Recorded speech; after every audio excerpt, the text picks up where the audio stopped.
عمرك حسيت ان في حاجة جواك بتتكسر بس مش عارف تشرحها، او انك محتاج حد يطبطب على قلبك؟ مش بكلام الناس، بكلام ربنا. القرآن مش بس كتاب، القرآن رسائل ربنا ليك. بس للأسف ساعات بنعدي عليها، نقرأها بعينينا مش بقلبنا. الكتاب اللي هنتكلم عنه اسمه رسائل من القرآن، لكاتب اسمه أدم الشرقاوي. مش شيخ، لكنه إنسان زيك، دخل على الآيات مش عشان يشرحها لكن عشان يسمع منها ويحكي لك اللي سمعه.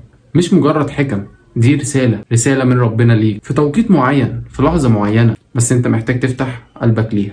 في السلسلة دي هنشرح الكتاب بإذن الله كله رسالة.